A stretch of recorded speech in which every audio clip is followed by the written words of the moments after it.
உலகெல்லாம் பயணம் செய்தும் உண்மையை காணவில்லை. உண்மைக்காக அலைந்த நான் உன்னிடத்தில் வந்தேன் அம்மா. உறவோடு காப்பாற்றி உண்மை காட்ட வேண்டும் அம்மா. உலகம் உன் அன்புக்காக ஏங்கியே தவிக்குதம்மா. உன்னை காண மூவுலகும் துடியாய் துடிக்குதம்மா. உன் சரணம் வணங்கிட உலகெல்லாம் கொதிக்குதம்மா. உளம் இறங்கி அன்பு காட்ட தாமதம் வேண்டாம் அம்மா. ஓம் அமிர்தேஸ்வரி நமக. ஓம் நம சிவாயா. ஸோ இன்னைக்கு அருள்மொழிகள்ல அம்மா நம்மளுக்கு என்ன சொல்லிக் கொடுக்க போறாங்க அப்படின்னா, ஸோ டேட் பார்த்தீங்கன்னா அதே டேட் தான், 16 மண்டே ஏப்ரல் மந்த் 1984. இன்னைக்கு தான் இங்கிலீஷ்ல சொல்லியிருக்கேன், இதனால நம்ம தமிழ்ல சொல்லிட்டு இருந்தோம் இல்லையா. ஓகே, ஸோ இன்னும் அந்த டேல தான் இருக்கும், இன்னும் அந்த டேவை விட்டு போகவே இல்லை. ஓகே, ஸோ இப்போ நம்ம எல்லாரும் ஆசிரமத்தில் இருக்கோம், சரியா? அம்மா வந்து நம்ம கிட்ட தான் பேசிக்கிட்டு இருக்காங்க. ஸோ நிறைய பக்தர்கள் வந்து கேள்விகள் கேட்டுட்டு இருக்காங்க இல்லையா. நேற்று வந்து நம்ம வந்து என்ன பண்ணோம், பெண்களை பத்தி அம்மா சொல்லிட்டு இருந்தாங்க. இப்போ இன்னும் சில பக்தர்கள் அம்மா கூட இருக்காங்க, பேசிட்டு இருக்காங்க இல்லையா. அவங்க வந்து அம்மா கிட்ட வந்து சில கேள்விகள் கேட்கறாங்க. என்ன தெரியுமா கேட்கறாங்க, அம்மா இப்போ பாத்தீங்கன்னா ஃபாரினர்ஸை வந்து இங்க உள்ளவங்க வந்து ஃபாலோ பண்றேன் அப்படின்ற பேர்ல வந்து நம்மளுடைய கலாச்சாரத்தை விட்டுட்டு அவங்களோட ஃபாலோ பண்றாங்கல்லம்மா, அதை பத்தி நீங்க என்னமா நினைக்கிறீங்க? இப்ப எக்ஸாம்பிள்டா, இப்ப நம்மளாம் வந்து ஒரு கலாச்சாரத்துல அந்த காலத்துல இருந்திருப்போம். இப்ப 84ல எப்படி இருந்திருக்கும், ஒரு ஜஸ்ட் ஒரு கெஸ் தான், எப்படி இருந்திருப்போம்? எல்லாரும் வந்து அடுப்புல தான் சமைச்சிருப்பாங்க, விறகு தான் சமைச்சிருப்பாங்க. அப்ப கேஸ் அடுப்பு பெருசா இருந்திருக்காது. ஏன்னா 91, நான் பண்றது 91. எங்க வீட்டுலாம் அப்பதான் அந்த கேஸே கொஞ்சம் வருஷம் கழிச்சு தான் ஸ்டார்டே பண்ணிருக்காங்க போல. அப்ப அடுப்புல சமைச்சிருப்பாங்க, ஓகேவா. மாவாட்டுகள்ல வந்து மாவு அரைச்சிருப்பாங்க, கரெக்டா. இந்த மாதிரி விஷயங்கள்லாம் இருந்திருக்கும். நம்மளோட ட்ரெஸ்ஸிங் வந்து புடவை கட்டியிருப்பாங்க. அப்போ மேல்நாட்டவர் மாதிரி நம்ம மாறணும் அப்படின்னு ஆசையில வந்துட்டு இந்த சுடிதார் போடுறது, அந்த காலத்துல சொல்றேன், இப்ப ஜீனு அது வேற. அந்த காலத்துல சுடிதாருக்கு மாறுறது, அங்க மேல்நாட்டவர்கள்லாம் இப்படிதான் வீட வச்சிருப்பாங்க, நான் இப்படிதான் நானும் வந்து மெயின்டைன் பண்ணுவேன்றது, புரியுதுங்களா? இன்னும் நிறைய விஷயங்கள் இருக்கலாம், நம்ம ஜஸ்ட் பேசுறோம் என்னன்ட்டு. ஓகே, அப்போ இந்த மாதிரி மாற்றங்கள்லாம் வருதேமா, இதை பத்தி நீங்க என்ன நினைக்கிறீங்கன்னு கேட்கும்போது அம்மா சொல்றாங்க, இது ரொம்ப பரிதாபமான விஷயம். மேல்நாட்டவர்களை அவங்களுடைய கலாச்சாரத்தை நம்ம ஃபாலோ பண்ணணும்னு அவசியம் கிடையாது. ஒவ்வொரு நாட்டுக்கும் ஒவ்வொரு கலாச்சாரம் இருக்கும், அதுதான் அந்த கலாச்சாரம் தான் அவங்களுடைய ஜீவனேவா. அப்போ நீ உன்னோடதை விட்டுட்டு அங்க போய் நீ ஃபாலோ பண்ற அப்படின்னா அது ஒர்க் அவுட்டே ஆகாது. அப்படி நீ ஃபாலோ பண்ணணும் அப்படின்னா அவங்களுடைய நல்ல குணங்களை ஃபாலோ பண்ணு, அவங்க செய்யற அந்த வேலையில இருக்கிற அந்த சுறுசுறுப்பு உணர்வு அவங்களுக்கு இருக்கு இல்லையா, அதை ஃபாலோ பண்ணு. நல்ல குணங்கள் இந்த மாதிரி விஷயங்களை ஃபாலோ பண்றதை விட்டுட்டு அவங்க மாதிரி ட்ரெஸ் பண்ணுவேன், அவங்க மாதிரி தான் ஆடம்பரமா வாழ்வேன்றதை ஃபாலோ பண்ணி ஒரு பிரோஜனமும் கிடையாது இல்லையா. ஸோ அம்மா வந்து இது வந்து ரொம்ப வருத்தமான விஷயம் தான் அப்படின்னு அம்மாவே சொல்றாங்க. அப்புறம் என்ன சொல்றாங்க அப்படின்னா, மேல்நாட்டவர்கள் எல்லாருமே வந்துட்டு நம்மள மாதிரி ஆன்மீகத்துல முன்னேறணும்ன்ற எண்ணம் வச்சிருக்கும் போது இங்க இருக்கிறவங்க ஏன் அவங்கள மாதிரி வாழணும்னு ஆசைப்படுறது? இப்ப எக்ஸாம்பிள் சொல்லணும்னா, வெறும் ட்ரெஸ்ஸிங்ல மட்டும் இல்ல, அவங்களுடைய கலாச்சாரமே ரொம்ப டிஃப்ரெண்டா இருக்கும். எப்படி இருக்கும் தெரியுமா? அவங்க வந்து கல்யாணம் பண்றாங்க அப்படின்னா பிடிக்கலன்னா விலகிடலாம், இன்னொருத்தவங்க கல்யாணம் பண்ணலாம். ஓகே, கல்யாணம் பண்றதுக்கு முன்னாடி அவங்க கெட் டுகெதர் அந்த மாதிரி வாழலாம். அவங்க தெரியும், லிவிங் டுகெதர்லாம் அவங்க வாழ முடியும். அதுக்கப்புறம் பிடிச்சிருந்தா கல்யாணம் பண்ண முடியும், கரெக்டா? ஸோ அது அவங்களுக்கு ஒரு விஷயம் கிடையாது. அந்த மாதிரி வந்து இந்த கட்டுப்பாடு அப்படின்ற ஒரு விஷயம் வந்து நம்ம நாட்டில் வந்து கட்டுப்பாடுன்னு இருக்கும். ஒருத்தனுக்கு ஒருத்தி, கரெக்டா? கல்யாணத்துக்கு அப்புறம்னா அந்த ஆண் பெண் உறவுல எல்லாம் ஈடுபடுறது, அந்த மாதிரி விஷயங்கள் நிறைய இருக்கும். அவங்கவுங்க கலாச்சாரம் வந்து கொஞ்சம் மாறுபட்டது இல்லையா. ஸோ அந்த மாதிரி அது அவங்களோடது, அதில் யாருமே இங்கே நம்ம தப்பு சொல்ல முடியாது. அவங்கவுங்க கலாச்சாரம் அவங்கவுங்களுக்கு பெஸ்ட்.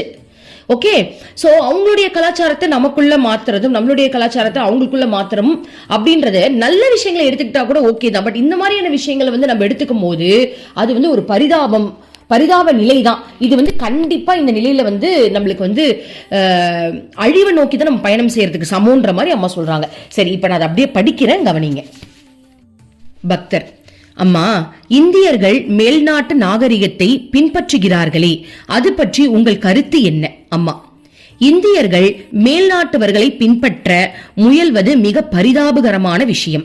அது நம் பண்பாடு அல்ல, அது நமக்கு சொந்தமானதும் அல்ல. மேல்நாடு நாகரிகத்தை பின்பற்ற நினைப்பது மிகவும் ஆபத்தான செயலாகும். ஆனால் மேல்நாட்டினர் நம்மை பின்பற்ற முயலுகின்றனர்.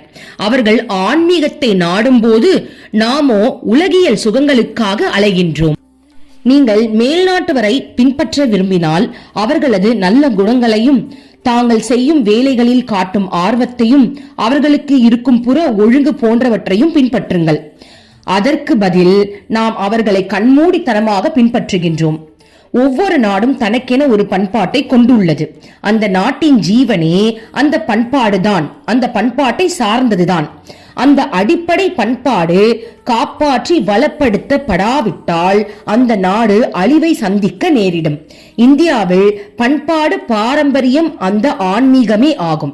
இந்தியாவின் ஜீவசக்தி ஆன்மீகமாகும். ஆன்மீகம் அழிந்தால் இந்த நாடே அழிந்துவிடும். எனவே நாம் ஆன்மீகத்தை பாதுகாக்க வேண்டும். வருங்கால தலைமுறையை காப்பாற்ற பெற்றோர்கள் விழிப்புணர்வை அடைய வேண்டும். குழந்தைகளின் எதிர்காலம் பெற்றோர்கள் கையில் இருப்பதால் அவர்களால் தான் இதில் ஓரளவு உதவ முடியும். ஆன்மீக வாழ்வின் உயர்வை பற்றி தங்கள் குழந்தைகள் மனதில் பதிய செய்ய வேண்டும்.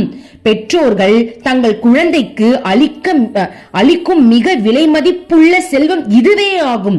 பொருட்செல்வம் அழியக்கூடியது, ஆனால் அருட்செல்வம் அழியாமல் நிலைத்திருப்பது. எல்லாம் கவனிச்சுக்கோங்க. அதாவது அம்மா என்ன சொல்றாங்க, மெயினான ஒரு விஷயம் சொல்றாங்க. நம்ம இந்தியாவோட ஜீவன், நம்ம இந்தியாக்குன்னு இருக்கக்கூடிய அந்த பாரம்பரியமே ஆன்மீகமா பாருங்க. பண்பாட்டு இந்தியாவின் பண்பாட்டு பாரம்பரியம் தான் ஆன்மீகமே ஆகும். சோ அப்ப இந்தியாவுக்கு ஆன்மீகம் தான் சொந்தம். ஒவ்வொருத்தருக்கும் ஒவ்வொரு கலாச்சாரம் சொல்றாங்க இல்லையா. இந்திய மக்களுக்கு ஆன்மீகம் தான் கலாச்சாரமே வா. அப்ப அப்படிப்பட்ட ஆன்மீகத்தை நம்ம விடலாமா? அம்மா சொல்றாங்க பாருங்க, உன் குழந்தைக்கு நீ சொத்து சேர்க்கணும்னா அருள் செல்வத்தை சொத்தா சேரு. பொருட்செல்வம் எப்ப வேணாலும் அழியும். நீ அவ்வளவு பெரிய வீடு கட்டியிருப்ப, பூகம்பம் வந்துச்சு அப்படின்னா அப்படியே தரமட்டமா போயிடும். தப்பா சொல்லல. அதாவது என்ன சொல்றோம் அப்படின்னா, எப்ப என்ன வேணாலும் நடக்கலாம். நம்ம நினைப்போம் எங்க இருந்து அழிய போகுது, எனக்கு அழியறதுக்கு ஒண்ணுமே இல்ல, 10 வீடு இருக்கு, எனக்கு என்ன குறை, வாடகை வச்சே நான் சம்பாரிச்சிருவேன். இப்ப பசங்க பிசினஸ், ஹஸ்பண்ட் எல்லாம் பிசினஸ் தான் பண்றாரு, லாஸ் வர்றதுக்குலாம் வாய்ப்பே கிடையாது. சாரி, லாஸ் வரதுக்கு எங்களுக்குலாம் வாய்ப்பே கிடையாது அப்படின்ற மாதிரிலாம் சில பேர். தப்பு கிடையாது, நல்லபடியா சந்தோஷமா இருக்கட்டும், அவங்க நல்லா இருக்கட்டும். அதாவது என்ன அப்படின்னா, அது எப்பனாலும் அழியும். ஓகேவா? அது நிரந்தரம் கிடையாது. அது எப்ப வேணாலும் அழியும். அதுதான் உலகம். உலகம்னா என்ன? வாழ்க்கையில நல்லதும் இருக்கும், கெட்டதும் இருக்கும். அதுதானே நம்மளுக்கு உலகம். அதுக்கு தானே நம்ம இந்த உலகத்துல வாழ வந்திருக்கோம்.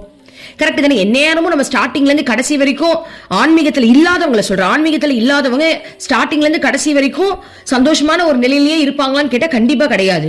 அவங்களுக்கு நிறைய மாற்றங்கள் வரும். அதுக்காக இந்த உலகத்துக்கே நம்ம வந்திருக்கோம். அவங்களுக்கு நல்லதும் நடக்கும், கெட்டதும் நடக்கும். ஆனா ஆன்மீகத்துல இருக்கக்கூடியவங்களுக்கு தன்னுடைய ஆத்மாவை சுத்தப்படுத்துறதுக்கான விஷயங்கள் தான் நடக்குமே தவிர்த்து அவங்களுக்கு நல்லது கெட்டது அப்படின்றது கிடையாது. அந்த ஆத்மாவை சுத்தப்படுத்துறாங்க. சோ குரு நம்ம கூட இருந்து நம்மளுடைய ஆத்மாவை சுத்தப்படுத்துறதுக்கான ஒவ்வொரு டெஸ்டா நம்மளுக்கு வச்சுக்கிட்டு இருப்பாங்க. ஆனா நம்மளுடைய கர்மாவை அவங்க கழிச்சுக்கிட்டே இருப்பாங்க. சோ இங்க பாருங்க, அம்மா சொல்றாங்க, இந்தியாவில் இருக்கக்கூடிய ஒவ்வொரு வீட்ல இருக்கக்கூடிய குழந்தைங்களையும் பெற்றோர்கள் ஆன்மீகத்தை பத்தி சொல்லி கொடுத்து வளர்க்கணுமா. புரியுதுங்களா? நம்ம குழந்தைகள் எல்லாம் வந்துட்டு நம்ம சொல்லி கொடுக்கணும். அவங்களுக்கு அந்த மனசுல வந்து விதைச்சிடணும். இப்ப எக்ஸாம்பிள் சொல்லணும் அப்படின்னா, இப்போ ஒரு குழந்தை நல்லா வந்து சூப்பரா ட்ரெஸ் பண்ணிக்கிட்டு வேற லெவல்ல நல்லா அவங்களுக்கு பிடிச்ச விஷயங்களும் நல்லா சாப்பிட்டு ஒரு ஐஃபையான வாழ்க்கையை வாழுது உங்க குழந்தைங்க பாக்குறாங்க அப்படின்னா, அதை பார்த்தா கூட நம்ம குழந்தைங்களுக்கு ஏக்கம் வரக்கூடாது. இதெல்லாம் ஒரு சந்தோஷமா? ஓகே, அவங்களுக்கு அது சந்தோஷம். பட் எனக்கு அதுல சந்தோஷம் கிடையாது. எனக்கு உண்மையான சந்தோஷம் என்ன தெரியுமா? நான் எங்க போனாலும் தைரியமா போக முடியும். ஏன்னா என் கடவுள் என் கூட இருக்காங்க, என் குரு என் கூட இருக்காங்க, ஏன்னா அவங்க காப்பாத்துவாங்க. அதாவது ஆசை கூட இந்த மாதிரி ஒரு விஷயத்துல வராத அளவுக்கு அவங்களுடைய மனசை வந்து நம்ம பக்குவப்படுத்தி வளர்த்துட்டோம் அப்படின்னா அவங்க மனசை வென்றவங்கன்னு அர்த்தம். கரெக்ட் தானே? சோ நம்ம தான் கொஞ்சம் ட்ரைனிங் கொடுக்கணும். உடனே எல்லாம் வந்துட மாட்டாங்க. ஓகேவா? எல்லா குழந்தைங்களும் வந்து பார்த்தா ஆசைப்படுறது நிறைய விஷயங்கள் இருக்கும் தான், உடனே வர மாட்டாங்க. பட் நம்ம அதுக்கு தான் நான் என்ன பண்ணுவேன்னா, என் பசங்களை அம்மா கிட்ட கூட்டு போய் விட்டுறது. நான் ஒழுங்கா வளர்க்கறனோ இல்லையா, நான் எனக்கு தெரிஞ்சு நான் ஒழுங்கா வளர்க்கறேன்னு எனக்கு தெரியல. ஆனா அம்மா கிட்ட போய் விட்டுட்டேன் அப்படின்னா அம்மா தொட்டு அவங்கள வந்து அந்த உள்ள இருக்கிற அழுக்கெல்லாம் வெளில எடுத்து அவங்க அந்த ஆன்மீகத்துக்கு கொண்டு வந்துடும். அவங்களுக்கு அழுக்கு உள்ள பெருசா இருக்காது, ஏன்னா அவங்க சின்ன குழந்தைங்க தானே. பட் பெரியவங்களுக்கு அழுக்கு நிறைய இருக்கும், ஏன்னா மனசுல நிறைய விஷயங்கள் அவங்க வாழ்க்கையில பார்த்துட்டு போறதுனால அப்ப அதை எடுக்கிறது கொஞ்சம் கஷ்டம். பட் குழந்தைங்களுக்கு அப்படி இல்லை, ஸ்டார்டிங்கே நம்மளால வந்து ஆன்மீகத்தை வந்து ஈஸியா நம்ம கொடுக்க முடியும். ஸோ அப்ப அந்த பேஸே நம்ம ஸ்ட்ராங்கா கொடுத்துட்டோம் அப்படின்னா வருங்காலத்துல அவங்க எந்த விஷயத்த பார்த்தாலும், இப்போ ஒரு கார் வாங்கணும்னு விருப்பப்படுறாங்களா, அதுக்கு தேவை இருக்கிறதுனாலதான் வாங்குறாங்களே தவிர்த்து ஆடம்பரத்துக்காக வாங்க மாட்டாங்க. ஒரு வீடு கட்டுறாங்களா, அந்த வீட்டுக்கு ஒரு தேவை, நான் அந்த வீட்டுல இருக்கணும், அவ்வளவுதான். மீதி காசு இருக்கா, 10 வீடு கட்டிக்கிட்டு வாடகை விடுறதுக்கு இல்ல, அந்த காசை வச்சு நான் ஏழை குழந்தைங்களுக்கு ஏதாவது நான் செய்வேன்ற அளவுக்கு அவங்களுடைய மனப்பான்மை வளரணும். எதை பார்த்தும் அவங்களுக்கு ஆசை வரக்கூடாது. அப்ப ஆன்மீகத்துல அவங்க ஊர்னா மட்டும்தான் அவங்களால வந்துட்டு அந்த ஒரு நல்ல ஒரு வாழ்க்கை, இறைவன் சொல்லி கொடுத்த ஒரு வாழ்க்கையை அவங்களால வாழ முடியும். அம்மா சொல்றாங்க ரொம்ப ரொம்ப கவனமா இருக்கணும், பெத்தவங்க வந்து தன்னுடைய குழந்தைய வந்து சின்ன வயசுல இருந்து ஆன்மீகத்தை சொல்லி கொடுத்து வளர்க்கணும் அப்படின்னு சொல்றாங்க. சோ முக்கியமான விஷயம் என்ன சொல்றாங்க, பொருட்செல்வம் அழியக்கூடியது. நல்லா கவனிச்சுக்கோங்க, இறைவனோட வாயிலிருந்தே வருது. பொருட்செல்வம் அழியக்கூடியது, ஆனால் அருட்செல்வம் அழியாமல் நிலைத்திருப்பது. இதுக்கு மேல என்ன வேணும்? அருட்செல்வம் அழியவே அழியாத. உனக்கு அருட்செல்வம் இருந்துச்சு அப்படின்னா உனக்கு பொருட்செல்வம் வந்துரும், உனக்கு ஆரோக்கியம் வந்துரும், உனக்கு ரிலேஷன்ஷிப் ஸ்ட்ராங் ஆயிடும், எல்லாமே கிடைச்சிரும். அருட்செல்வம் இருந்தாலே உங்களுக்கு எல்லாமே கிடைச்சிருமே. இறைவனுடைய அருள். உனக்கு நிறைய பணம் வேணுமா, உனக்கு ஆசை வராத, பணம் இருந்துச்சுன்னா உனக்கு தேவை என்ன, காலைல 2 இட்லி, மதியானம் கொஞ்சம் சாப்பாடு, நைட்டுக்கு ஒரு 2 இட்லி, அவ்வளவுதான் முடிஞ்சிச்சு. இதுக்கு மேல அந்த காசை வச்சு உங்களுக்கு ஒண்ணு என்ன பண்றதே உங்களுக்கு புரியாத அளவுக்கு ஆயிடும். ஏன்னா அப்ப அந்த காசை வச்சு மத்தவங்களுக்கு ஏதாவது ஹெல்ப் பண்ணலான்ற அளவுக்கு உங்களுடைய மனநிலை மாறி போயிடும். அருள் செல்வம் இருந்தது அப்படின்னா நீங்க எல்லாத்திலுமே உங்களுக்கு எல்லாமே கிடைக்கும். சில பேர் பயப்படுறாங்க, ஆன்மீகத்துக்கு நான் வந்துட்டேன் அப்படின்னா எல்லாத்தையும் விட்டுருணுமா, எல்லாத்தையும் விட்டுட்டு வெளில வந்துருவாங்களா, அப்ப நம்ம கஷ்டப்படணுமோ? கிடையவே கிடையாது. ஆன்மீகத்துல இருக்கும் போதுதான் நீ எப்பவுமே சொகுசாவே இருப்ப, கடவுள் உன்னை தாங்கிக்கிட்டே இருப்பார், உனக்கு ஒரு குறையே வராது, ஜாலியா இருக்கலாம். உண்மையா சொல்ற, ரொம்ப ஜாலியா இருக்கலாம். எனக்கு இப்பதான் அது நல்லா புரியுது. நிம்மதியா அதற்கான ரூட்டை வந்து அவங்க கொடுத்துருவாங்க. இப்போ நான் எக்ஸாம்பிள் யோசிச்சு பார்த்தேன், என்ன தெரியுமா, நான் வந்து காலேஜ் படிக்கும் போது என்சிசில இருந்தேன். என்சிசி அப்படின்னா உங்களுக்கு தெரியும் நினைக்கிறேன், இந்த கெடட்னு சொல்லுவாங்க. நான் வந்து ஏர்விங் கெடட்டா இருந்தேன், ஏர்ஃபோர்ஸ்ல இருந்தேன். ஸோ அந்த ட்ரில் பண்ணுவோம், மார்ச் பாஸ்ட் எல்லாம் தெரியும்ல, அதெல்லாம் பண்றது. அப்போ சேவையும் செய்வோம், நிறைய சேவை செய்வோம். எங்களுக்கு வந்து அந்த ட்ரில் நடந்துகிட்டே இருக்கும். நான் காலேஜ் பக்கமே போனதே கிடையாது. அப்படி போனா அப்படின்னா எல்லா காலேஜுக்குமே போவேன். அப்போ நான் நேற்று தான் அம்மா கிட்ட பேசிட்டு இருந்தேன், அம்மா சொர்க்கமான வாழ்க்கை நீ வரதுக்கு முன்னாடி என்னன்னு எனக்கு கேட்டேன்னா அப்படின்னா அந்த என்சிசி வாழ்க்கைமா, நீ தான் எனக்கு அப்பயே ட்ரைனிங் கொடுத்துட்டியே.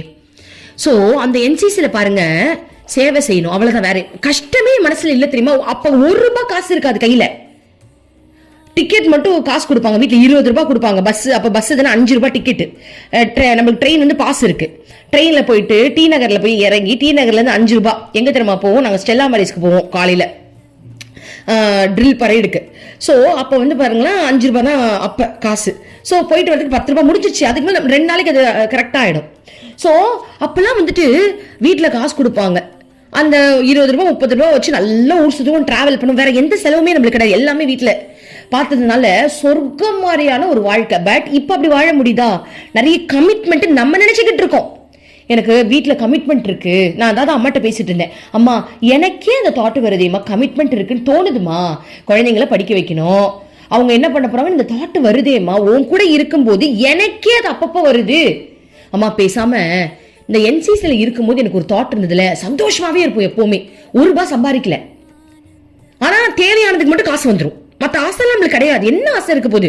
ஒரு ஆசையும் கிடையாது, தேவைக்கு நம்மளுக்கு காசு வீட்டுல வந்துடும். இன்னைக்கு கடவுள் நம்மளுக்கு தேவைக்கு காசு கொடுப்பாரு, ஆனா அந்த சந்தோஷம் எங்க போச்சு? கரெக்ட் தானே? அன்னைக்கு உன் பெத்தவங்க உன்னை பாத்துக்கும் போது நீங்க எல்லாருமே காலேஜ் லைஃப் செம்மையா என்ஜாய் பண்ணிருப்பீங்க, கரெக்டா? அன்னைக்கு 1 பைசா நம்ம கையில இருக்காது, வீட்டுல கொடுத்தாதான் உண்டு. அதுக்கே நம்ம அவ்வளவு என்ஜாய் பண்ணமே. இன்னைக்கு ஏன் நம்மளால அப்படி பண்ண முடியல? ஏன்னா கவலை, நம்ம குழந்தைய எப்படி பாத்துக்கிறது, நம்ம அடுத்த மாசம் இந்த கடன் எப்படி கட்டுறது, இந்த பில்லை எப்படி கட்டுறது. ஆனா உண்மை என்னன்னா, அன்னைக்கு பெத்தவங்க கண்ட்ரோல்ல இருந்தோம், இன்னைக்கு நம்ம கடவுளோட கண்ட்ரோல்ல இருக்கோன்றத மறந்து போய் எனக்கு யாருமே இல்லையே, நான் சம்பாரிச்சாதான் உண்டுன்ற தாட் நம்மளுக்கு வந்ததுனாலதான் அந்த பயம், அந்த ஸ்ட்ரெஸ் நம்மளுக்கு வந்திருக்கு. அப்போ எனக்கு என் குரு இருக்காங்க, என் கிருஷ்ணன் எல்லாருமே என் கூட இருக்கான், அவனோட வீடு, அவனுடைய குழந்தைங்க, அவன் பாத்துக்க மாட்டானா அப்படின்ற அந்த ஆழமான நம்பிக்கையை நம்ம வளர்க்கும் போது உண்மையா சொல்றேன், அவங்க அதுக்கு பிளான் போடுறாங்க பாருங்க, அதுக்கு ஸ்கெட்ச் போடுறாங்க பாருங்க, வேற லெவல்ல இருக்கு. அவங்க போடுற ஸ்கெட்சு வேற லெவல்ல இருக்கு. எனக்கு நல்லா புரிஞ்சிருச்சு. எப்படின்னா, இத்தனை நாள் ஒரு குடும்பத்தில் 2 பேர் இருக்காங்க. ஹஸ்பண்டும் சம்பாதிக்கிறாங்க, ஒய்ஃபும் சம்பாதிக்கிறாங்க. 2 பேருக்குமே அவங்கவுங்க எவ்வளோ சம்பாதிக்கிறாங்கன்னு தெரியாது. ஒரு வாழ்க்கையை வாழ்ந்துக்கிட்டே இருக்காங்க. ஆனால் அது உருப்படியான வாழ்க்கைன்னு கேட்டால் அது உருப்படி இல்லாத வாழ்க்கையாக தான் இருக்கு. ஆனால் குரு அந்த லைஃப்குள்ளே புகுந்து யாருக்கு என்ன வேலைன்றதை அளந்து கொடுத்து, ஒரு ஒற்றுமையை கொடுத்து, இந்த காசை நீ இத்தனை நாள் எவ்வளவு வீணடிச்சிருக்க தெரியுமான்ற ஒரு விஷயத்தை நம்மளுக்கு புரிய வச்சு, அந்த காசை சம்பாதிச்சு நீ இவ்வளவு வீணடிச்சிருக்க, நீ ஒண்ணுமே உருப்படியா பண்ணல அப்படின்றத தெரிய வச்சு, இருக்கிறத வச்சு சந்தோஷமா எப்படி வாழ்றதுன்னு சொல்லி கொடுத்து, வேலையை கம்மி பண்ணி ஆன்மீகத்துல நீ அதிகமான கவனம் செலுத்துன்ற அந்த டைம் நம்மளுக்கு அதிகமா கொடுத்து வாழ்க்கையை இன்னைக்கு சொர்க்கமா மாத்தி வச்சிருக்காங்க. குரு இருக்கும்போது எனக்கு இப்பதான் புரியுது. ஓ, அம்மா தான் நம்ம லைஃப்ல புகுந்து எதெல்லாம் இவ சரியா பண்ணல, எதெல்லாம் இத்தனை நாள் அவ தப்பு பண்ணிக்கிட்டு இருந்தா, இதுக்கு முன்னெல்லாம் டைம் இல்லைன்னு ஒரு நாளைக்கு அவ்வளோ கவுன்சிலிங் எடுப்பேன். ஓகேவா? இப்பதான் நான் கவுன்சிலிங் எடுக்கிறது இல்லை, ஏதோ பேசுறேன். அருள்மொழிகளை தவிர்த்து வேற என்ன கவுன்சிலிங் இருக்கு? இதை தவிர்த்து எனக்கு தெரிஞ்ச கவுன்சிலிங்கே கிடையாது. நம்ம அம்மா பேசுறது கேட்கறத தவிர்த்து வேற என்ன நம்மளுக்கு இருக்கு? இதுதான் பொக்கிஷம். அப்போ இந்த பொக்கிஷத்தை நான் அனுபவிக்கிறதுனால எனக்கு ஃப்ரீ டைம் நிறைய இருக்கு. அப்போ அம்மாக்காக நிறைய விஷயங்கள் நம்மளால பண்ண முடியுது. ஆன்மீகத்தில் நிறைய நம்ம நல்ல ஹாப்பியா இருக்க முடியுது. அந்த என்சிசில இருக்கும்போது நான் எப்படி சந்தோஷமான ஒரு நிம்மதியான ஒரு மனநிலையில இருந்தனோ, இன்னைக்கு அதே நிலையில அம்மா என்ன வச்சிருக்காங்க அவ்வளவு ஹாப்பியா. அப்புறம் நான் அம்மா கிட்ட இன்னொரு விஷயம் கேட்டுட்டு இருந்தேன். என்ன கேட்டுட்டு இருந்தேன் அப்படின்னா, அம்மா, உன் ஆசிரமத்தில் பிரம்மச்சாரினிஸ் நிறைய பேர் இருக்காங்க, அதில் ஒருத்தவங்களை பற்றி நான் அம்மாட்ட பேசிகிட்டு இருந்தேன். ஃபோட்டோ பார்த்து தான் பேசுவேன். அம்மா, அவங்க பேர் நம்ம வேணால் பிரம்மச்சாரினின்னு சொல்லிப்போம். அம்மா, அந்த பிரம்மச்சாரினி இருக்காங்கல்லம்மா, எப்படிப்பட்ட வாழ்க்கை பாருமா, அவங்களுக்கு கவலையே கிடையாதுமா. 3 வேலையும் நீ சோறு போட்டுடுற. அவங்களும் அப்பலேருந்து அம்மா கூட இருக்கிறவங்க பாருங்க. இந்த 84லேருந்து அந்த டைம்லேருந்து அம்மா கூட இருக்கிறவங்க, அவங்கள பற்றி தான் நான் பேசிக்கிட்டு இருந்தேன். அவங்களுக்குலாம் பாருமா, நான் என்சிசியில் இருக்கும்போது எனக்கு நான் எவ்வளோ ஜாலியாக இருந்தேன் தெரியுமா. ஒரு கமிட்மெண்ட்டும் கிடையாது. ஊர் சுற்றுறது, சேவை செய்யறது மட்டும்தான் நம்மளுக்கு அவ்வளோ ஹாப்பி. அதே தன்மையில தான் உன் ஆசிரமத்தில் இருக்கிறவங்க எல்லாரும் இருக்கிறாங்க. சேவை செய்யறாங்க, நல்லா சேவை செய்யறாங்கப்பா. என்னத்துல நம்ம சேவை செய்யறாங்க? தமிழ்நாட்டில் யார் வீட்டில் பூஜை வச்சாங்கன்னா நேரா போயிடுவாங்க. பூஜையை போய் நல்லா கலந்துக்கிட்டு அவங்க நல்ல சேவை செய்வாங்க. சும்மா கிடையாது. அவங்க நடக்கிறதே என்னமோ சைக்கிள்ல போற மாதிரி இருக்கும். உண்மையா சொல்றேன், நான் பக்கத்தில் நடந்தேன்னா அவங்க சைக்கிள்ல போயிடுவாங்க. அப்படி நடக்கிறாங்க. அப்படி ஃபயர் மின்னல் மாதிரி அவங்க நடக்கிறாங்க தெரியுமா. அப்பதான் தெரிஞ்சது அம்மா கூட இருந்து அந்த ஆற்றலை அனுபவிச்சு அவங்க பாடியில இருக்கிற ஒவ்வொரு பார்ட்ஸும் அப்படி வேலை செய்யுது வேற லெவல்ல. ஓகேவா? பாருங்க, நான் நேற்று அம்மாட்ட பேசிட்டு இருக்கேன். அம்மா, அவங்களாம் எவ்வளவு சந்தோஷமா இருக்காங்க பாரு. நேற்று கூட ஒரு வீட்டில் பூஜையாம் போனாங்களாம். நல்லா உன்னை வச்சுதான் பூஜை செஞ்சாங்க, நல்லா சாப்பிட்டாங்க. இப்போ வீட்டுக்கு வந்துட்டாங்க. அடுத்த இடத்துல ஒரு சேவையாம், போய் சேவை செஞ்சுக்கிட்டு இருக்காங்க. அதோட ஆசிரமத்துக்கு போறாங்க. ஆசிரமத்தில் காலைல காக்காலாம் டாய்லெட் போய் வச்சிருக்கோம். காக்கான்ற அந்த புறாக்கள்லாம் அதெல்லாம் அவங்க தான் தேய்ச்சிக்கிட்டு இருந்தாங்க. அவங்க பாரு காலை இந்த வேலையை முடிச்சுட்டு அதோட மெடிடேஷன் பண்றாங்க, அதோட படுத்து தூங்குறாங்க. அதுக்கு திரும்ப சேவைக்கு வராங்க. ஏமா, எப்படிப்பட்ட வாழ்க்கைமா. நாங்களாம் காலேஜ் ஸ்கூல் டேஸ்ல அனுபவிச்ச ஒரு வாழ்க்கைய அதுக்கப்புறம் அந்த மாதிரி வாழ்க்கை எங்களுக்கு கிடைக்குமான்னு நாங்களாம் தவிச்சுக்கிட்டு இருக்கோம். ஏன்னா எங்களுக்கு குடும்பம், நம்ம கமிட்மெண்ட், அது இதுன்னு பயம் வந்துருச்சு. நம்ம எப்படிதான் நம்ம இந்த ஃபேமிலி ரன் பண்ண போறோம், வீடு கட்டணும், அப்படியே 4 பேரை பார்த்து வீடு கட்டிடணும், காரை வாங்கிடணும், செட்டில் பண்ணிடணும், குழந்தைங்களுக்கு நகை சேர்த்து வச்சிடணும், அதுங்களுக்கு கல்யாணம் பண்ணிடணும், குழந்தைய பெத்துடணும், ஒரு பேரன் பேத்தியை பார்த்துடணும் அப்படின்னு எவ்வளவு கமிட்மெண்ட். இந்த கமிட்மெண்ட்ல நிம்மதின்னு ஒரு விஷயம் எங்கேயாவது இருக்கா? அந்த நிம்மதியை என்னன்னு தெரியுமா இந்த உலகத்தில் நினைச்சிட்டு இருக்காங்க. சினிமாக்கு போறது நிம்மதி நினைச்சிட்டு இருக்காங்க. இந்த மாதிரி ஒரு பிரஷரான வாழ்க்கைக்குள்ள வாழ்ந்துட்டு இருக்கும் போது அவங்களுக்கு எது தெரியுமா நிம்மதி? என்னைக்காவது ஒரு நாள் ஃபேமிலியா சினிமாவுக்கு போறது அவங்களுக்கு நிம்மதி. என்னைக்காவது ஒரு நாள் நல்லா பிடிச்ச சாப்பாடை எல்லாரும் கூட உட்கார்ந்து சாப்பிடுறது நிம்மதி. ஆனா அந்த நிம்மதி என்னைக்காவது கிடைக்குது, அவ்வளவுதான். ஆனா அந்த நிம்மதியும் நிரந்தரமானதான்னு கேட்டா கிடையவே கிடையாது. சாப்பிட்டு முடிச்சதுக்கு அப்புறம் கவலை வந்துருது, நாளைக்கு வேலைக்கு போகணுமே. சினிமாக்கு போற வரைக்கும் ஜாலியா இருக்கு வாழ்க்கை, அப்படியே நான் சொர்க்கத்துல இருக்கேன்ற ஃபீல் வருது. சினிமா முடிஞ்சு வீட்டுக்கு வரும்போது நாளைக்கு ஆபீஸ்ல டார்கெட் வேற சொல்லியிருக்காங்க, என்ன பண்றதுனே தெரியல அப்படின்ற ஒரு கவலை வருது. அப்போ இவங்க வாழ்ற வாழ்க்கை எதுவுமே ஒரு கமிட்மெண்ட்டுக்குள்ள சிக்கி போய் உண்மையான சந்தோஷத்தை இழந்து அந்த சந்தோஷம் இதுதான் அவங்க நினைச்சுக்கிட்டு வாழ்ந்துட்டு இருக்காங்க இல்லையா? ஆனா அது உண்மையான சந்தோஷம் கிடையாது. அவங்களுக்குள்ள இந்த மாதிரி விஷயத்துக்கு அப்பப்போ போயிட்டு வந்தாதான் அந்த சந்தோஷம் அந்த நிமிஷம், அதுக்கப்புறம் திரும்ப கவலை தான் வருது. அதான் நான் சொல்லிட்டு இருந்தேன் அம்மாட்ட, அம்மா இந்த மாதிரி இந்த உலகத்துல இருக்கவங்க எல்லாம் கமிட்மெண்ட் அப்படின்ற ஒரு விஷயத்துல சிக்கிக்கிட்டு சந்தோஷம் அப்படின்ற ஒரு விஷயத்துல வந்து ஞாயிற்றுக்கிழமை லீவ் வந்து அவங்களுக்கு சந்தோஷம், எங்கேயாவது வெளில போனா சந்தோஷம், இந்த தீபாவளி பொங்கல்னு வந்த சந்தோஷம், அது முடிஞ்சிருச்சுன்னா என்ன வாழ்க்கை இது? ஆனா உன்கிட்ட இருக்கிற அந்த குழந்தைங்களுடைய வாழ்க்கையை பாருமா, ஒவ்வொரு நாளும் தீபாவளிமா, ஒவ்வொரு நாளும் உங்களுக்கு பொங்கல் பார்த்தாலே தெரியுது, அவ்வளவு சந்தோஷப்படுறாங்க. அவங்களுக்கு என்ன சந்தோஷமான வாழ்க்கையை வாழ்றாங்கப்பா. அதான் சொன்னேன். ஆனா அவங்களுக்கு கர்மா வந்து அம்மா பல ரூபத்தெல்லாம் கழிச்சு முடிச்சுட்டு தான் இன்னைக்கு அந்த சந்தோஷம் அவங்களுக்கு கிடைச்சிருக்கு. ஓகேவா? அதாவது பாருங்க, கடவுளே கதின்னு அம்மா இறைவனே அனைத்தும்னு அவங்கள நம்பி சரணாகதி அடையும் போது நம்ம காலேஜ் டேஸ் ஸ்கூல் டேஸ்ல அனுபவிச்ச அந்த சந்தோஷத்தை இன்ன வரைக்கும் அவங்க வயசாற வரைக்கும் அனுபவிக்கிறாங்க. இதுல இன்னொரு பியூட்டிஃபுல்லான விஷயம் என்ன தெரியுமா? அங்கேயே வயசாகி அங்கேயே இறந்து போய் அம்மாவே அவங்களை கொண்டு போய் சமாதி பண்ணி அவங்களே கூட்டிட்டு போறாங்கன்னா இந்த விட பாக்கியம் வேற என்ன இருக்கு? எவ்வளவு கொடுத்து வச்சவங்க இந்த உலகத்துல அப்படி ஒரு சொர்க்கத்துல வாழ்றாங்க அம்மா கூட இருந்துட்டே. நம்மளாலே இந்த மாதிரி வாழ முடியும். சோ இதெல்லாம் நம்ம கிட்ட நேற்று பேசிக்கிட்டு இருந்தேன், போட்டோ பார்த்து பேசிக்கிட்டு இருந்தேன். மா நான்லாம் என்சிசில இந்த இருக்கும்போது எவ்வளவு உனக்கு தெரியும் இல்லமா, எவ்வளவு ஜாலியா இருந்தேன், அவ்வளவு ஜாலியா இருப்பேன் தெரியுமா. 5 மணிக்கு 4 மணிக்கெல்லாம் எழுந்துப்போம், 5 மணிக்கு ட்ரெயின், 6 மணிக்கெல்லாம் போயிடுவோம், ட்ரில்லு பிராக்டிஸ் அது இதுன்னு அப்படியே பட்டாம்பூச்சி மாதிரி பறந்துட்டு இருந்தோம். கவலைன்றது கிடையவே கிடையாது. அப்படி கவலை ஏதாவது வந்தா லவ் ஃபெயிலியர்ல வேணா கவலை வரும், மத்தது கவலையே கிடையாது. அவ்வளோ ஹாப்பினா கமிட்மெண்ட்டே இல்லை. ஆனா இன்னைக்கு மனுஷன் ஒவ்வொரு விஷயத்திலயும் கமிட்மெண்ட் அவன் நினைச்சிட்டு இருக்கான். ஆக்சுவலி அவனுக்கு கமிட்மெண்டே கிடையாது. ஏன்னா அன்னைக்கு அம்மா அப்பா நம்மளை பாத்துக்கிட்டாங்க, இன்னைக்கு கடவுள் நம்மளை பாத்துப்பாங்கன்ற எண்ணம் இல்லாததுனாலதான் அந்த பயம் வருது. சோ அன்னைக்கு நீ எப்படி இருந்தா என் பெத்தவங்க என்ன பாத்துக்கிட்டாங்க, சோ எனக்கு ஒரு கவலையும் இல்லை. இன்னைக்கு கடவுள் உன்னை பாத்துக்கிட்டு இருக்கான், அன்னைக்கும் கடவுள் பாத்துக்கிட்டான். பட் கடவுள் பாத்துக்கிறான்ற அந்த அறிவு இப்ப வருது இல்லையா? அப்ப கடவுள் தான் நம்மளுக்கு அம்மா அப்பா. அவங்க இருக்கும் போது எனக்கு என்ன கவலை? எனக்கு சோறு போடுறது அவங்க கடமை, என்ன பிரச்சனைல இருந்து காப்பாத்துறது அவங்க கடமை. இதுக்கு மேல நான் கவலைப்படுறேன் அப்படின்னா அது என்னோட அறியாமைன்னு தான் நான் சொல்லுமே தவிர்த்து அது உண்மை கிடையவே கிடையாது. இப்ப சொல்லுங்க, நீங்க எப்படி வாழ போறீங்க? சின்ன வயசுல நம்ம சந்தோஷமா வாழ்ந்ததுக்கு காரணம் கமிட்மெண்ட் கிடையாது, நம்ம பெத்தவங்க நம்மள பாத்துக்கிட்டாங்க. இன்னைக்கு கடவுள் நம்மளை பார்த்துக்கிட்டு இருக்காரு. அன்னைக்கு இருந்த அந்த சந்தோஷம் இன்னைக்கு ஏன் இல்லை? நம்மள முழுசா ஒப்படைக்கலன்னு அர்த்தம். அன்னைக்கு நம்ம அப்பா அம்மா கிட்ட முழுசா ஒப்படைச்சிருந்தோம் நம்மள.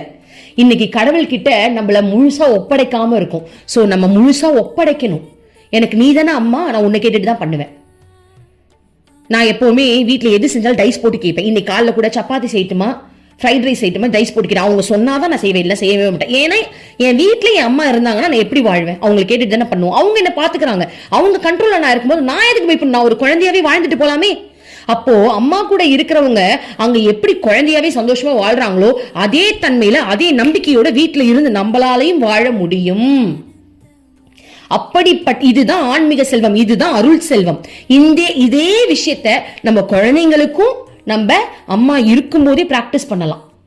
நம்மளுக்குலாம் என்ன குறை சொல்லுங்க? என்ன குறை? நம்மளுக்கு ஆன்மீகத்தை சொல்லி கொடுக்கறதே இறைவன் தான். இறைவனே பூமியில அவதாரமா வந்து நம்ம அம்மா மூலம், அம்மாவே நம்ம இறைவன், அம்மாவே நம்மளுக்கு சொல்லி கொடுக்குறாங்க அப்படின்னா இதை விட கொடுத்து வச்ச ஒரு விஷயம் இந்த உலகத்துல கிடையவே கிடையாது. அப்ப நம்ம எல்லாரும் கொடுத்து வச்சவங்க. நம்மளுடைய குழந்தைங்களை பத்தி கவலைப்படாதீங்க. ஏன்னா அம்மா இருக்கும் போது அந்த குழந்தைங்க பிறந்துருச்சு. குழந்தை இல்லாதவங்களும் கவலைப்படாதீங்க, சந்தோஷமா இருங்க. அந்த ஆசிரமத்தில் இருக்க பிரம்மச்சாரிகள் மாதிரி நீங்க கொடுத்து வச்சவங்க என்ன பொறுத்த வரைக்கும். ஓகேவா? அதனால எனக்கு அது இல்லை இது இல்லை அதெல்லாம் நினைச்சு கவலைப்படவே வேண்டாம். கமிட்மெண்ட்டே இல்லைன்னு சந்தோஷப்படுங்க. கடவுளை நினைக்கிறதுக்கு நான் ஃப்ரீயா இருக்கேன், நிம்மதியா இருங்க.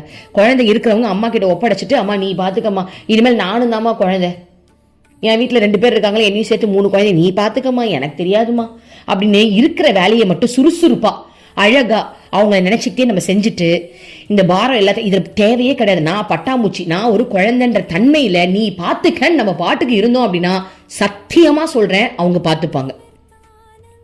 இததான் அம்மா சொல்றாங்க, அருள் செல்வத்தை நம்ம சேர்த்துக்கணும். சோ அவங்க மேல நம்ம நம்பிக்கை வைக்கிறோம் இல்லையா, அவ்வளவுதான் அருள் கிடைச்சிருச்சுன்னு அர்த்தம். அந்த நம்பிக்கை தானே அருள். இறைவன் மேல வச்சிருக்க அந்த நம்பிக்கை, நம்ம குரு மேல வச்சிருக்க அந்த நம்பிக்கையே அருள் செல்வம் தான். அது கிடைச்சா எல்லாமே கிடைச்சிரும். ஓகே, இப்ப அம்மா இன்னும் சொல்றாங்க, என்ன தெரியுமா சொல்றாங்க, இப்போ இந்த மாதிரி வெளிநாட்டு நாகரிகத்தெல்லாம் கடைபிடிச்சு வாழ்ந்துட்டு இருக்காங்க இல்லையா. ஸோ அந்த மாதிரி ஆன்மீகம் இல்லாம ஒரு மனுஷன் வாழ்றான் அப்படின்னா எப்படி வாழ்வான், அது அம்மா சொல்றாங்க பாருங்க. திருமண வாழ்வில் சிக்கல்கள் ஏற்படும். திருமண வாழ்வில் சிக்கல்கள் ஏற்படும். அதன் விளைவாக எழும் மன கொந்தளிப்பில் இருந்து ஆணையும் பெண்ணையும் ஆன்மீக உண்மைகள் காப்பாற்றும். சோ இப்போ நீ ஆன்மீகத்தை பத்தி தெரியாம ஒரு குடும்பத்துல இருக்க அப்படின்னா உனக்கு டிப்ரெஷன் தான். பக்கத்து வீட்டுக்காரவங்க இப்படி வாழ்ந்தாங்க, என் புருஷன் இப்படி இல்லை, என் பொண்டாட்டி அப்படி இல்லை.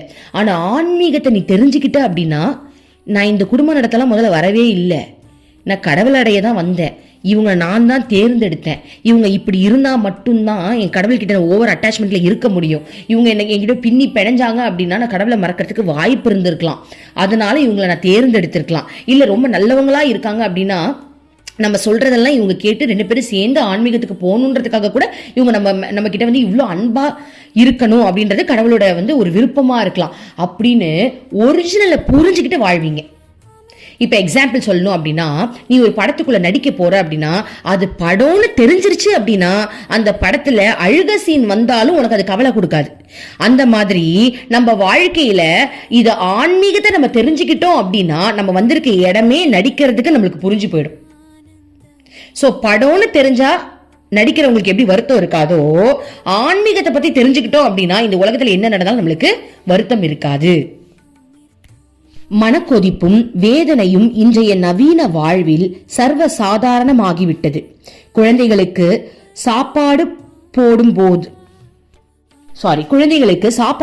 போதோ அல்லது தேவையான மற்ற உதவிகளை செய்யும் போதோ அவர்களுக்கு மறக்காமல் ஆன்மீக கருத்துகளையும் ஒழுக்கங்களையும் கற்றுக் கொடுங்கள். இதை நீங்கள் செய்யாவிட்டால் தாயன்பு தந்தையின் பாசம் என்ற பெயரில் உங்கள் குழந்தைகளை கெடுத்து நாசமாக்கி விடுவீர்கள். புரியுதுங்களா?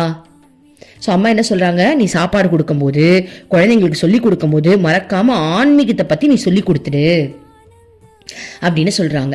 ஓகேவா? இல்ல அப்படின்னா என் புள்ள என் குழந்தை அதுங்களை நாசமாக்குறதுக்கு நீ ஒரு காரணமா அமைஞ்சிருவ. இங்க பாருங்களேன், முடிஞ்ச அளவுக்கு இப்போ என் வீட்டில் இருக்கிற பசங்களுக்கு நான் என்ன திரும்ப சொல்வேன், என் குழந்தைங்களை நான் கட்டி கூட பிடிச்சி தூங்க மாட்டேன். நான் சொல்லுவேன், ஏன்னா என் மேல அந்த அஃபெக்ஷன், அதுங்களுக்கு என்னை விட கடவுள் மேல அதிகமான அன்பு வரணும்னு ஒரு தலைவாணி கொடுத்து கிருஷ்ணாவை கட்டி பிடின்னு சொல்லுவேன் என் குழந்தைங்க சின்ன. ஏன்னா அது வந்து தப்பா உங்களுக்கு தெரியலாம். அதுக்கு எக்ஸாம்பிள் சொல்றேன் பாருங்க. இப்போ என் பொண்ணும் என் பையனும் 1 வருஷம் தான் டிஃப்ரெண்ட். பொண்ணு பிறந்துருச்சு, 1 வருஷத்துலயே பையன் பிறந்துட்டான். அப்போ ஆல்ரெடி என் பொண்ணுக்கு கொடுத்துட்டு இருந்த அட்டாச்மெண்ட் இவன் பிறந்ததுனாலேயே அவளுக்கு அதை நான் விட்டுட்டேன். ஸோ அவளுக்கு அந்த ஏக்கம் மேபி சின்ன வயசுலேருந்து இருந்திருக்கலாம். ஆனால் என்னை பொறுத்த வரைக்கும் அது ரொம்ப நல்லது பாருங்க. ஏன்னா என்கிட்ட அந்த அன்பு இருக்கலாம், ஆனால் அந்த அட்டாச்மெண்ட் நம்மளுக்கு தேவையில்லை இல்லையா? அப்போ இப்போ கூட என் குழந்தை வந்து என் குழந்தை சொல்ல அம்மாவுடைய பொண்ணு தீக்ஷா வந்து தனியாக கூட தூங்குவா, யாரையும் கட்டிப்பிடிச்சு தூங்கணும் சொல்லவே மாட்டான். ஆனால் நான் இப்போ என்ன ட்ரெயின் பண்ணுறேன் அப்படின்னா, உனக்கு கவலை வருதா என்கிட்ட சொல்லி பிரோஜனமே கிடையாது. ஓப்பனாக சொல்லுவேன், ஒரு சல்லி காசுக்கு பிரோஜனம் கிடையாது. நீ என்கிட்ட சொல்லி ஷேர் பண்ண தப்பு கிடையாது. ஆனால் அந்த கவலையை தீர்க்கறதுக்கு கிருஷ்ணாவால தான் முடியும். கிருஷ்ணாவை கட்டிப்பிடிச்சு தூங்கு. கிருஷ்ணா கிட்ட சொல்லி என் வீட்டில் என்ன நடந்தாலும் சரி, ஒரு பொருள் தொலைஞ்சா கூட கிருஷ்ணா கிட்ட போய் சொல்லு போ. 2 பேரும் சண்டை போட்டுக்கோங்க, என்கிட்ட வந்து சொல்லுங்க, என் கிருஷ்ணா அம்மாட்ட போய் சொல்லு. உடனே அதுங்களும் போட்டோ பார்த்து அமிட்டாந்தமை இவதான் அமிட்டாந்தமை என்ன அப்படி பண்ணா அப்படின்னு தான் பேசுங்க. சோ அந்த மாதிரி ஏன் இது என்னோடது, இந்த வழி வந்து என்னோடது. ஏன்னா நான் வந்து அவங்க கிட்ட பேசிக்கிட்டு இருக்கிறதுனால அவங்களுக்கு அப்படி வந்துருச்சு. நேற்று நான் சப்பாத்தி வந்து பசங்க அம்மாவுக்கு ஊட்டி விட்டுட்டு நான் சாப்பிட்டுக்கிட்டு இருக்கேன். இதுங்களும் பாருங்க அவங்க கிருஷ்ணாக்கு ஊட்டி விட்டுட்டே சாப்பிட்டுட்டு இருக்காங்க. ஸோ நம்ம எப்படி நடந்துக்கிறோமோ நம்மளை பார்த்தே அவங்களுக்கும் அந்த விஷயங்கள் வருது. ஸோ உங்களுக்குன்னு சில வே இருக்கும். இது வந்து என்னோட வே. நான் என் குழந்தைங்களை இப்படிதான், அதாவது எப்படி நடத்துறேன் அப்படின்னா, என் வீட்டில் அம்மா இருக்காங்க, எதுவாக இருந்தாலும் அங்கே போய் சொல்லு, என்கிட்ட சொல்லாதன்றவேன். சொல்லிக் கொடுக்கறது எல்லாமே இப்போ நான் பசங்களுக்கு சொல்லிக் கொடுக்கும்போது கூட அம்மா தயவு செஞ்சு வந்து சொல்லிக் கொடுமான்னு நான் கூப்பிட்டுருவேன். அப்போ நான் ஒரு சொல்லிக் கொடுத்துட்டா கூட நான் சொல்லுவேன், ஏன் அம்மா சூப்பராக உனக்கு சொல்லி கொடுத்துட்டாங்கடி அப்படின்னு. இங்கே பாருங்க, இன்னொரு விஷயம் சொல்கிறேன். இன்னைக்கு காலையில் நடந்த சம்பவம். என் பொண்ணோட செருப்பு வந்து நாய் தூக்கிட்டு போய் ஒரு மோசமான இடத்துல போட்டுருச்சு. அந்த மோசமான இடம் இருந்ததுக்கு காரணமே என் ஹஸ்பண்ட் அங்கே நிறைய குப்பையை போட்டு வச்சுட்டாரு. அதுதான். அப்போ நான் என்ன பண்ணேன், அப்பாவே போய் சொல்லுப்போ அப்படின்னு நான் சொல்லிட்டேன். அதுவும் காலையிலேருந்து எழுப்பி படிச்சு எழுந்துக்கவே இல்லை. அப்புறம் நான் என்ன பண்ணேன், நம்ம கிருஷ்ணா கிட்ட தானே சொல்லணும் அப்படின்னு சொல்லிட்டு, கிருஷ்ணா ப்ளீஸ் கிருஷ்ணா அந்த செருப்பை மட்டும் கொஞ்சம் எடுத்துக்கூடேன், ஏன்னா இன்னைக்கு அவங்களுக்கு கலர் ட்ரெஸ்ஸு எடுத்துக்கூடேன் அப்படின்னு நான் சொன்னதுக்கு கிருஷ்ணா உண்மையாக சொல்கிறேன், நான் அந்த மாதிரி இடத்துக்குலாம் போகவே மாட்டேன், ஏன் ரூபத்திலேயே மூக்கை போத்திட்டு டக்குன்னு போய் இந்த செருப்பை எடுத்து கழுவி கொடுத்துட்டார். ஏன்னா இப்போ வாங்கின செருப்பு அது, ஓகேவா? அப்போது நான் உடனே தீக்ஷா கிட்ட என்ன சொன்னேன் அப்படின்னா, அவளே சொல்கிறா, அம்மா கிருஷ்ணா தானமா எடுத்து கொடுத்தாரு. சத்தியமாக கிருஷ்ணா தான் எடுத்து கொடுத்தேன், ஏன்னா நான் எப்படிப்பட்டேன்னு ஊருக்கே தெரியும். நான் இந்த மாதிரி இடத்துலலாம் போகவே மாட்டேன், மிதிக்கவே மாட்டேன். ஆனால் ஆன்மீகத்தில் வந்ததுக்கப்புறம் அப்படிலாம் இருந்தால் அம்மா செவில காட்டி அறைவா. ஸோ அப்படிப்பட்ட நான் அந்த இடத்துல நின்று அதை எடுக்கிறேன் அப்படின்னா அது நான் இல்லை, கிருஷ்ணா தான் எடுத்திருக்காரு. இதுதான் உண்மை. ஏன்னா அந்த பக்குவம் எனக்கு எப்படி வந்தது, அந்த இடத்துல போய் எடுத்துடலான்ற அந்த உணர்வு எனக்கு எப்படி வந்தது, உள்ள அவர் பூந்து எடுக்கிறாரு, அவ்வளவுதான். சோ அப்போ இதுதான் உண்மை. நான் எடுத்து கொடுத்தேன், நான் உனக்கு சொல்லி கொடுத்தேன், நான் உனக்கு ஊட்டி விட்டேன்னு சொல்லவே கூடாது. அவங்களே வாயத்தோட சொல்லணும், அம்மா கிருஷ்ணா தானே பண்ணாரு, ஏன்னா நீ இதெல்லாம் பண்ணவே மாட்டேன் எனக்கு தெரியுமே. இப்ப பாருங்க, நேத்து கூட நான் வந்து என் பொண்ணை வந்து சும்மா கட்டி பிடிச்சேன். உடனே வந்து அம்மா கிருஷ்ணா தானே என்னை கட்டி பிடிக்கிறாருன்னு கேட்டுச்சு. ஏன்னா நான் சொல்லியிருக்கேன், ஏன்னா நான் கட்டி பிடிக்க மாட்டேன், ரொம்ப கொஞ்சம் மாட்டேன், கொஞ்சம் அதாவது ஒரு டிட்டாச்மெண்ட்லயே இருக்கணும்னு தான் நான் ஆசைப்படுவேன். அதுதான் நல்லது. கடவுள் மேலதான் அட்டாச்மெண்ட் வரணும். என் மேல வந்துச்சுன்னா என்ன பிரயோஜனம்? ஒரு பிரயோஜனமும் கிடையாது. அப்போ கடவுள் மேல அட்டாச்மெண்ட் வரும்போது கடவுள் எனக்குள்ள இருந்து அவரை பார்த்துப்பாங்க. எனக்குள்ள மட்டும் இல்லை, இன்னும் பல பேர் மூலமா அவங்கள பார்த்துப்பாங்க. ஸோ அந்த மாதிரி ஒவ்வொருத்தருக்கும் ஒவ்வொரு ஸ்டைலு. நான் எப்படி பண்ணிட்டு இருக்கேன்றதை உங்களுக்கு நான் ஷேர் பண்ணியிருக்கேன். நீங்க எப்படி பண்ணுவீங்கன்றத அது உங்க விருப்பத்துக்கு ஏற்ற மாதிரி நீங்க ஷேர் பண்ணிக்கலான்ற நீங்க வந்து அதை ஃபாலோ பண்ணிக்கலாம். இப்ப அம்மா என்ன சொல்றாங்க, பழங்காலத்தில் மக்கள் தங்களுக்கு ஏதும் துன்பம் வந்துவிட்டால் நாம் அறியாது ஏதோ தவறு செய்து விட்டோம் என்று எண்ணி கடுமையான பிராயச்சித்தம் செய்வார்கள். கடவுளை எப்போதும் நினைத்துக் கொண்டே இருக்கக்கூடிய செய்கைகளை செய்வார்கள். இப்படியாக தங்களுடைய துன்பங்களை தாங்கிக் கொள்வதற்கான வலிமையை பெறுவார்கள். இந்த காலத்தில் ஏதாவது துன்பம் வந்துவிட்டால் கள்ளுக்கடைக்கும் சாராய கடைக்கும் போய் குடிக்கின்றார்கள், இல்லாவிட்டால் போதை மாத்திரைகளை சாப்பிடுகின்றார்கள். இதன் மூலம் வாழ்வின் சிக்கல்களை சந்திக்காமல் அதிலிருந்து தப்பிக்க முயலுகின்றார்கள். இத்தகைய பரிதாபமான நிலையை இன்றைய வாழ்க்கை அடைந்து விட்டது. இவர்களுக்கு தாங்கள் என்ன செய்கின்றோம் என்பதை தெரியாமல் போய்விட்டது. வாழ்க்கை சிக்கல்களை தவிர்ப்பதாக போதை பொருட்களில் மாட்டிக்கொண்டு அழிந்து போகின்றார்கள். ஸோ உங்களுக்கு நல்லாவே புரிஞ்சிருக்கும் அந்த காலத்துல பாருங்க. ஏன்னா அந்த காலத்துல ஆன்மீகம் பத்தி தெரிஞ்சதுனால இப்ப அவங்களுக்கு ஒரு தப்பு நடக்குது அப்படின்னா, ஐயோ இது நம்மளுடைய விளைவு, நம்ம ஏதோ தவறு செஞ்சிருக்கோம், அதனுடைய விளைவு தான் இது அப்படின்னு கடவுள் நிறைய நினைச்சு பிராயச்சித்தம் தேடுவாங்களாம். பட் இன்னைக்கு ஆன்மீகத்தை பத்தி எதுவுமே தெரியாத காரணத்தினால ஏதாவது தவறு ஏதாவது அவங்களுக்கு ஒரு தப்பு நடந்துருச்சு, அவங்க வாழ்க்கையில ஒரு தப்பான விஷயம் நடந்துருச்சு அப்படின்னா உடனே போதைக்கு போயிடுறது. கரெக்டா? கடவுளை போகணும்னு இல்லை, போதைக்கு போயிடுறது. அப்போ அந்த ஆத்மா என்ன கத்துக்கும்? அது கத்துக்கிறதுக்கு தான் பூமிக்கு வந்திருக்கு. அது ஒண்ணுமே கத்துக்காம அழிஞ்சுதான் போகும். அப்ப அடுத்த பிறவியில் அது என்ன பண்ணும்? புழுவா பிறக்கிறதுக்குள்ள வாய்ப்பு இருக்கு. ஏன்னா கொடுத்த மனுஷ பிறவியை இப்படி வேஸ்ட் பண்ணா திரும்ப ஃபர்ஸ்ட்ல இருந்து வரணும்ன்றுவாங்க. ஓகே, இன்னும் அழகான விஷயங்கள் நாளைக்கு பார்க்கலாம். ஏன் அப்படின்னா இதை பத்தி அம்மா இன்னும் நிறைய டீட்டெயிலாக நமக்கு சொல்றாங்க. ஸோ அதை நம்ம தனி சாப்டர்ல பார்க்கலாம். ஓம் அமிர்தேஸ்வர நமः. ஓம் நம சிவாயா. மனமே உனக்கு சொந்தம், ஒருவரும் இல்லை என்ற உண்மையை ஒரு நாளும் நீ மறந்திடாதே.